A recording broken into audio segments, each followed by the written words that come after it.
Well, Psalm 131 is one of 4 Psalms of Ascent that was written by King David. It's only 3 verses long, but it packs some important principles into those short 3 verses. One Bible commentator said Psalm 131 is one of the shortest psalms to read, but one of the longest to learn. It includes some lessons that God taught David about humility. And the main idea of this psalm breaks down to a very simple 2-part message.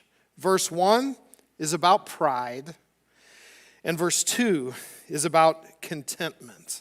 So this is what we'll focus on today: avoiding the pitfall of pride and finding contentment. First, let's talk about pride. Pride is one of the 7 deadly sins mentioned in the Bible. But David has learned that those who trust in the Lord are humble. He says, "O Lord, my heart is not lifted up.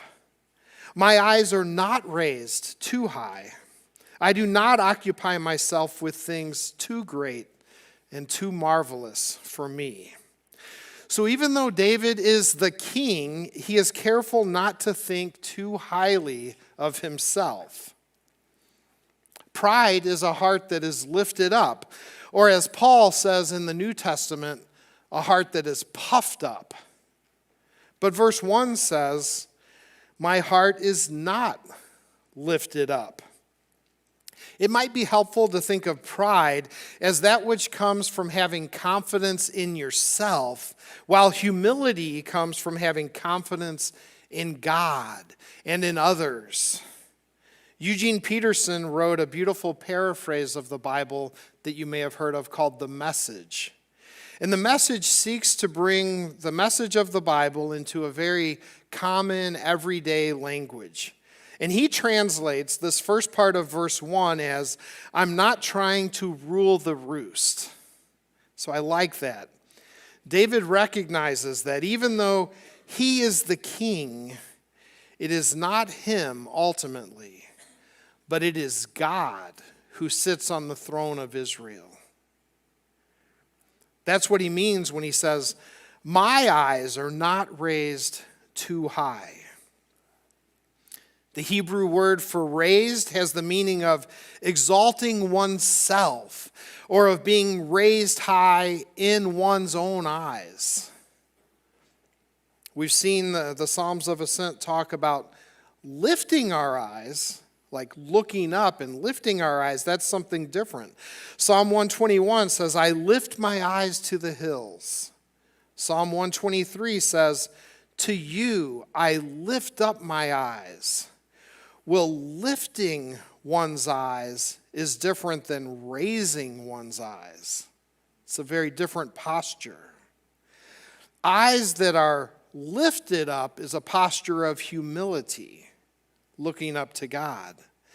But if I raise my eyes, then it is me who is raising my own self-importance. I'm looking down on everybody else, which is kind of ironic since I'm standing up here looking down on you here. But maybe I should move down to, no.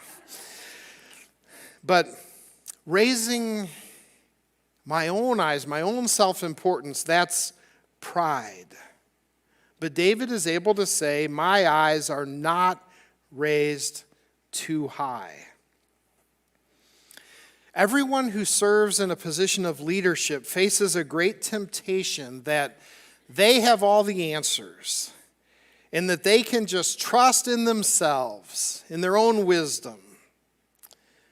The temptation of pride is to elevate oneself. But throughout the Bible, in many different ways, it says, "Humble yourselves before the Lord."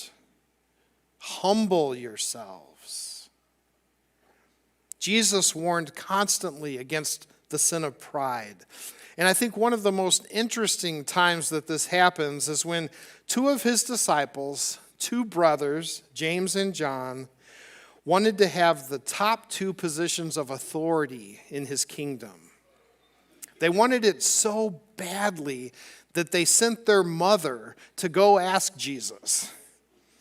She came to Jesus and said, "Say that these two sons of mine are to sit one at your right hand and one at your left in your kingdom." Well, this didn't go over so well with the other disciples. When the 10 heard it, they were indignant at the two brothers. And this is what Jesus said. "You know that the rulers of the Gentiles lord it over them, and their great ones exercise authority over them. It shall not be so among you, but whoever would be great among you must be your servant. And whoever would be first among you must be your slave. Even as the Son of Man came, not to be served, but to serve, and to give his life as a ransom for many." Jesus shut down their question just like that. If you want to be a great leader in my kingdom, he says you need to be a servant. Way back in the Old Testament, David understood this principle.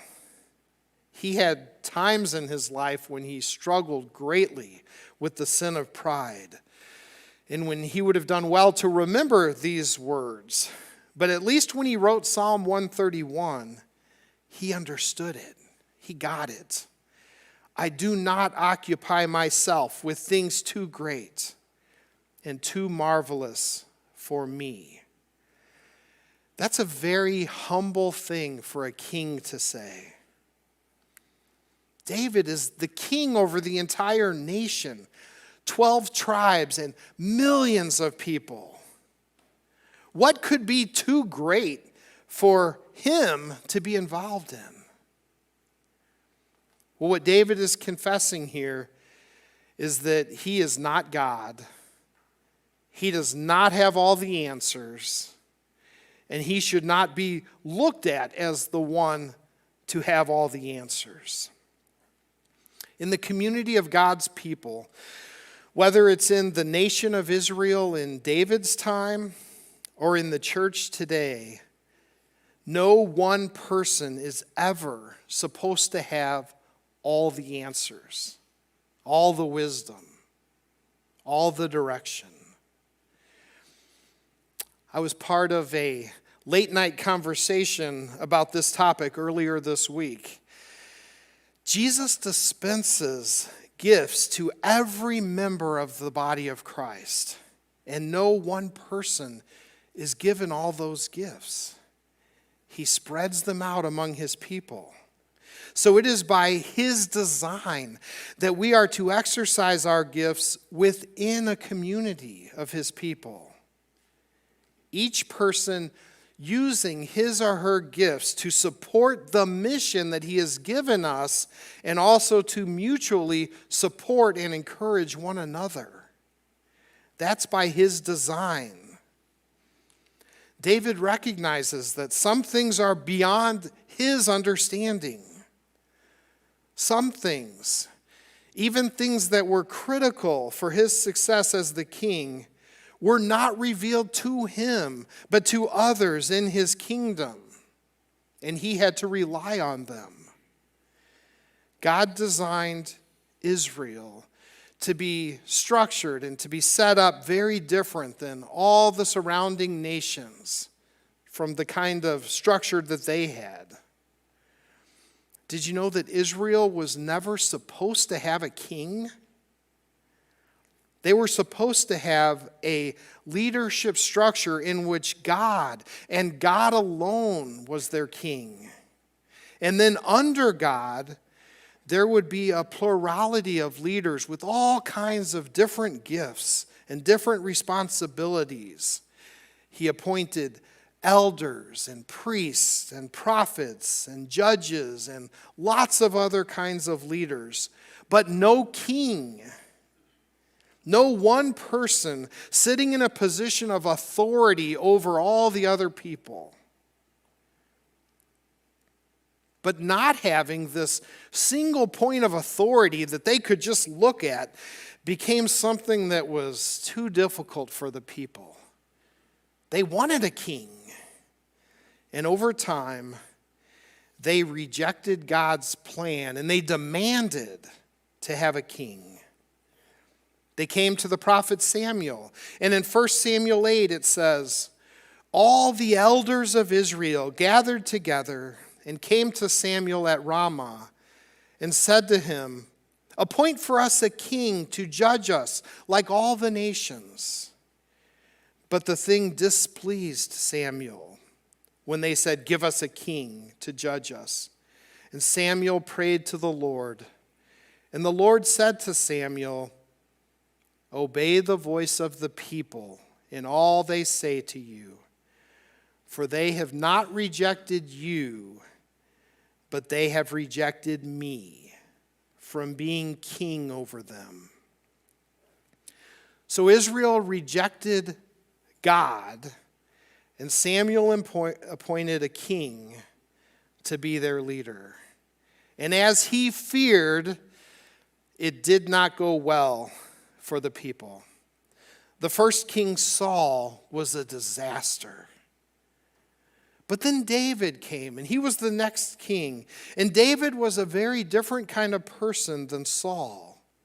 And because David had a heart after God's own heart, he recognized, at least at times in his life, he recognized that being a child was a more central part of his identity than being a king. But it still wasn't good for the nation. And it certainly wasn't good for David for him to be the king. As I think about this story, I'm so thankful that in the New Testament church, King Jesus is the only king over his church. And this is said many different ways in the New Testament. He is the head of the church. We are the body. We are members of the body. There's only one head, only one king. And I'm thankful that God has designed his church so that it would be a body working together. I'm thankful that he has raised up so many different leaders with so many different gifts here at Wellspring. As I just think about this church, there's so many different gifts that God has given. In fact, he has given every gift that we need. It's not just the elders who I'm privileged to serve with. It's not just the pastors who I'm also privileged to serve with.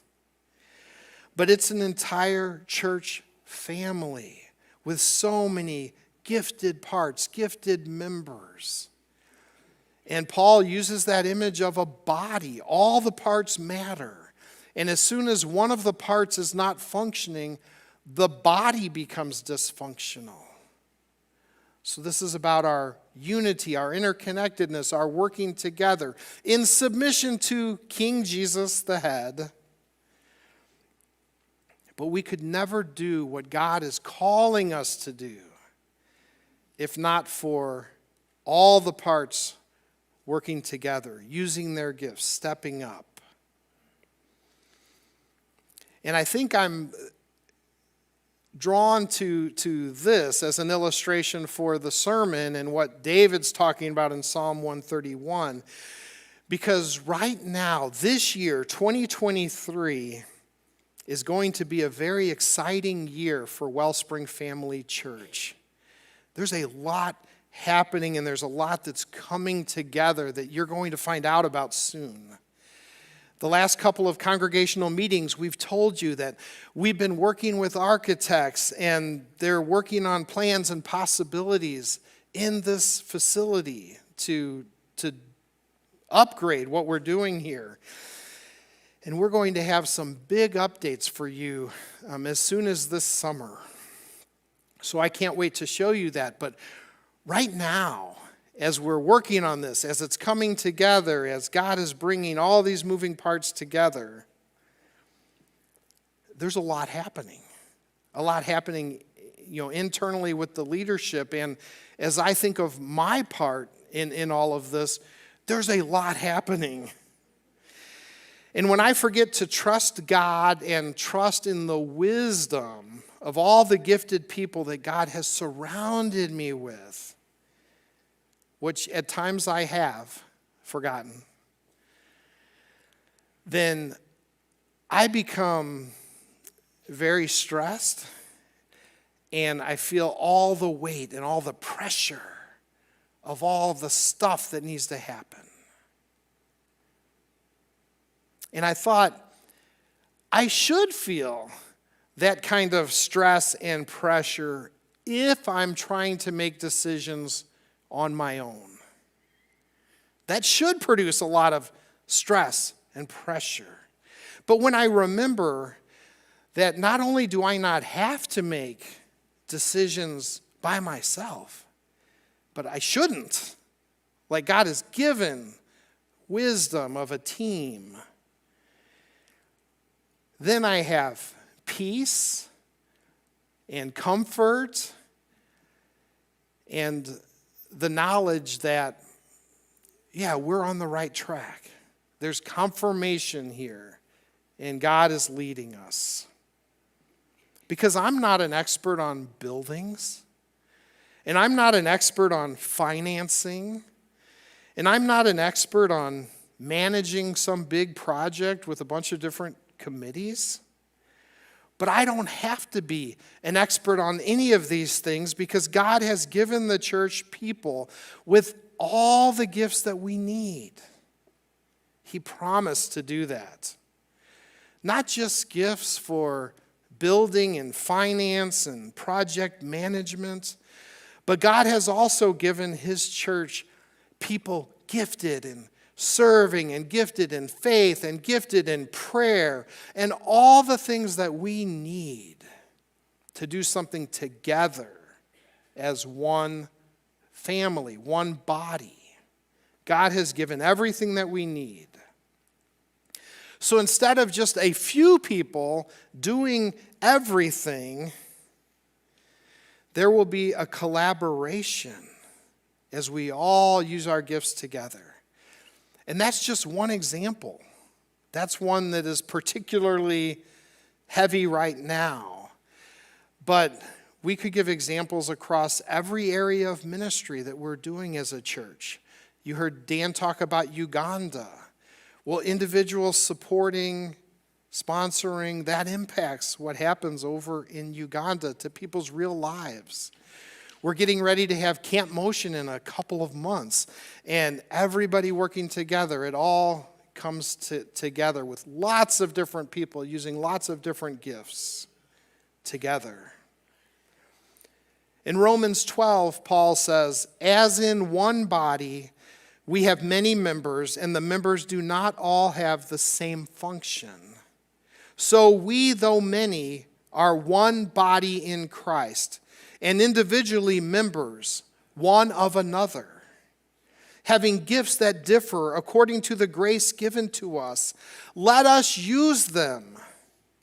If prophecy, in proportion to our faith. If serving, in our serving. If service, in our serving. The one who teaches, in his teaching. The one who exhorts, in his exhortation. The one who contributes, in generosity. The one who leads, with zeal. The one who does acts of mercy, with cheerfulness." So how does this work itself out practically? Well, for me, it means that I must exercise my gifts, but I exercise them in collaboration with other leaders and with all the gifts that God has given us here in the church. And when I do this in humility, then it works out pretty well. My heart is not lifted up, and my eyes are not raised too high. And I do not occupy myself with things too great and too marvelous for me. Instead, and I wish I always did this, but when I do this, I trust God and the outworking of His plans for His church, and we all play a part in how that comes together. And it is a beautiful, beautiful thing when a body is working together in harmony. So as we travel along this journey, as we think of the Psalms of Ascent and we're journeying where God is taking us, we need to constantly put our focus on Him as our source, as our head, as our King. And we need to submit to Him and serve Him. Because the pride of self-confidence, self-reliance is a universal human temptation. And that's what the first part of the psalm is dealing with, pride. And David says, the humble have learned to trust in the Lord. To trust in the Lord. The second point of this really two-part psalm is about contentment. I said earlier that humility comes from having confidence in God.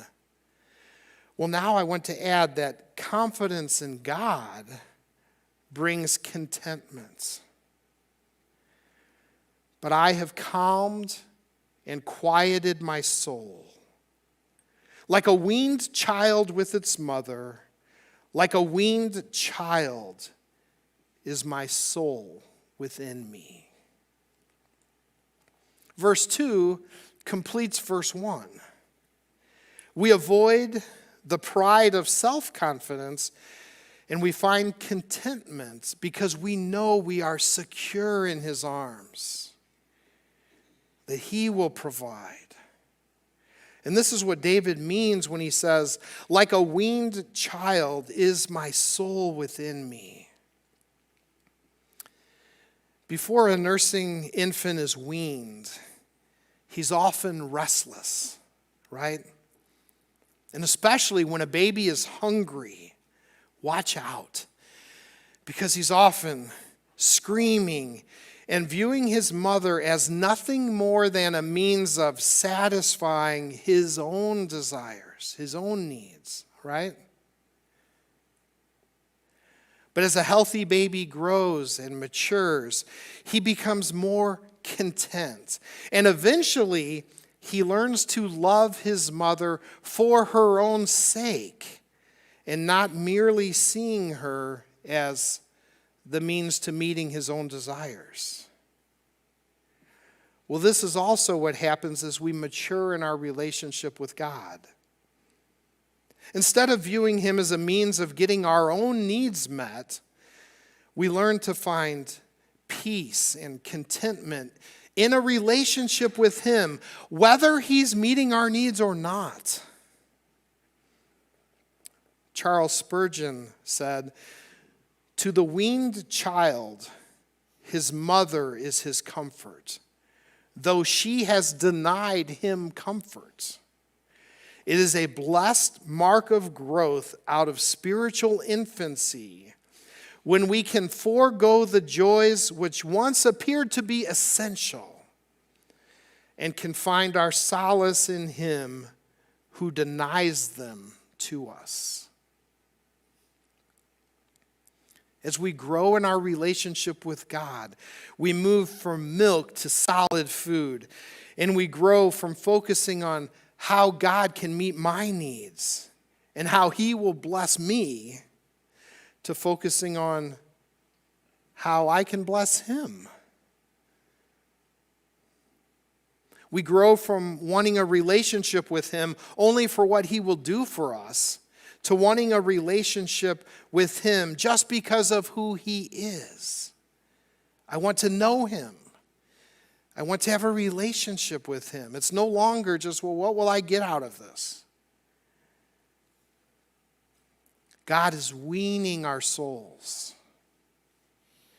Like a weaned child is my soul within me. The Hebrew word for wean means to complete. One Bible commentator said, after the crisis of birth, each child must eventually be weaned and learn the first lesson in the school of life. Growing up involves painful losses that lead to wonderful gains. Weaning is painful for a child, right? I mean, there's no doubt about that. Weaning is painful. But the pain of being denied something is a necessary step in the maturity and the growth and the development of the child. In the same way, God weans his children away from good things in order to give them better things.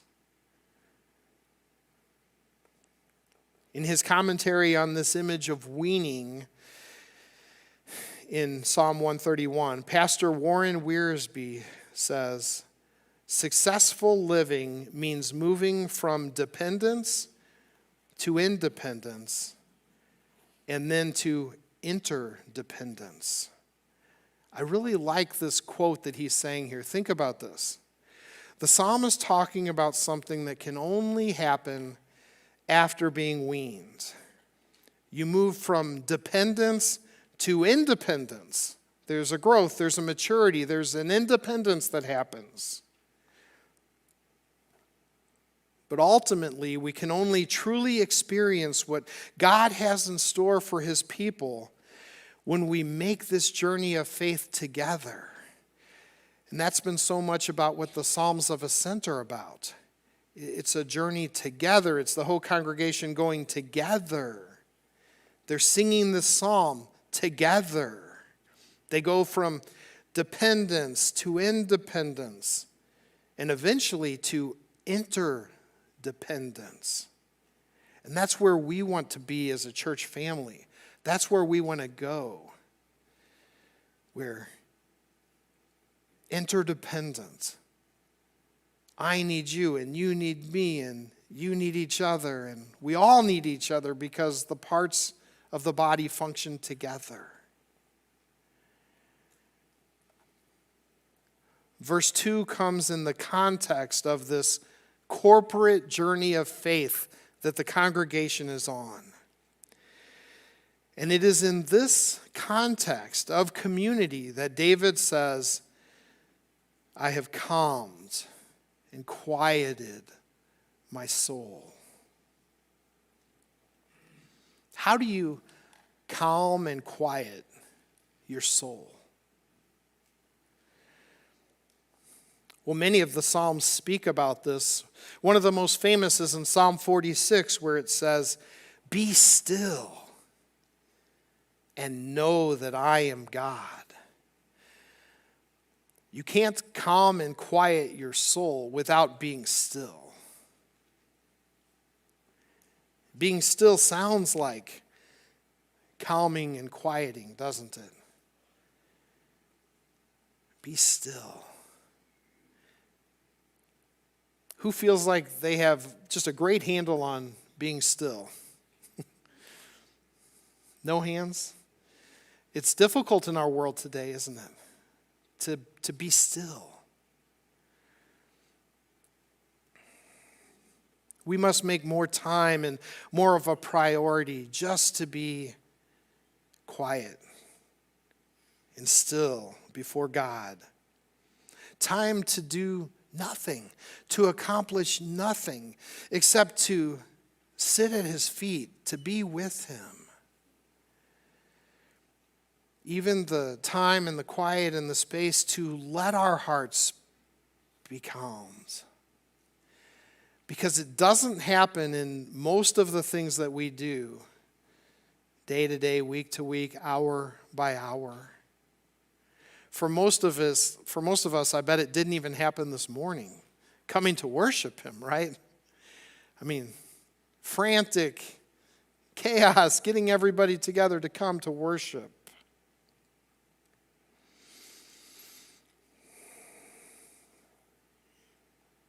Life is filled with so many ups and downs and twists and turns and challenges and difficulties. But it is only from a place of having a soul that is calm and quieted that we can know that we are safe in his arms. I love that image of a mother holding her child. The child is safe, not having to do anything, not having to accomplish anything, just being held.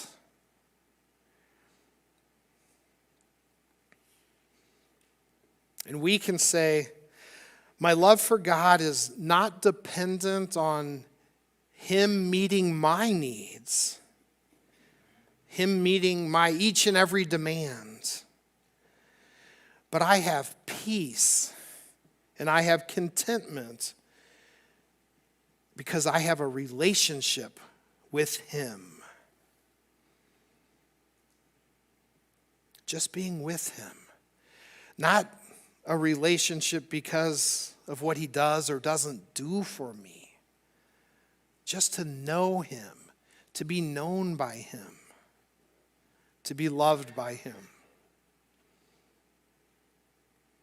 And then the psalm ends with these words, O Israel, hope in the Lord from this time forth and forevermore. Hope in the Lord. Hope in something that is beyond all the pain and all the disappointments and all the struggles of this life. Hope in the blessing and the provision of his kingdom.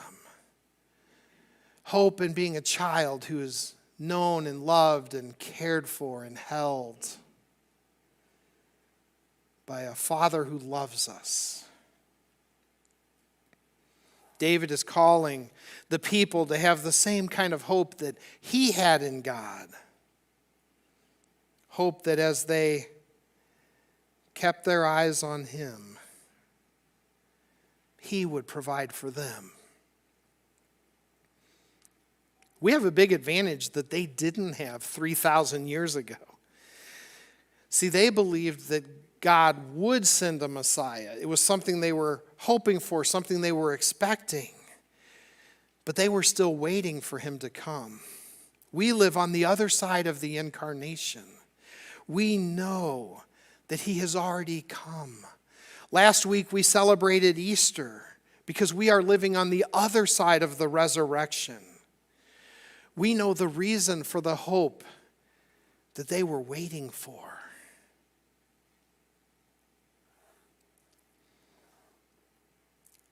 For some of you, maybe you're on a journey to discover what this Christianity stuff is all about. Who is Jesus? What is this about? I'm just learning all this.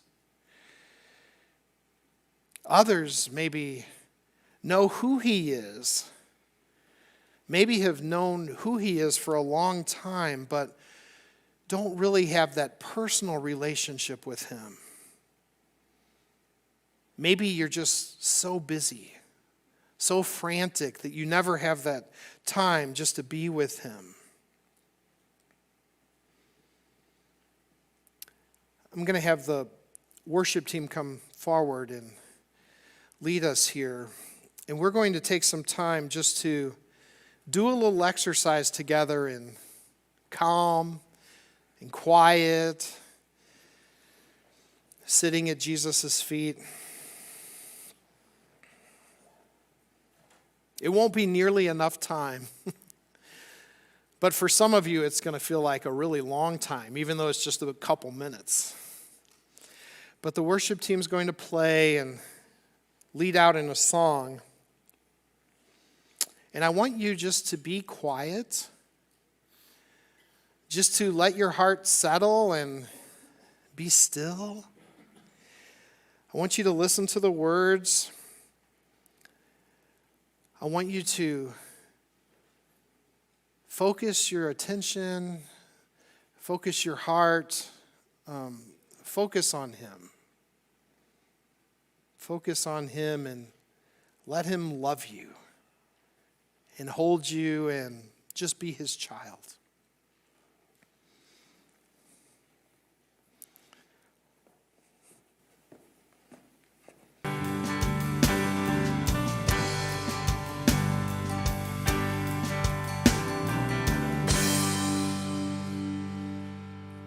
Jesus, you are enough. You are enough. Help us to calm and quiet our souls before you. Help us to learn to live in dependence on you, but not needing and demanding of you, but receiving your love and your care. Lord, give us hearts that are content in you. In your name we pray. Amen.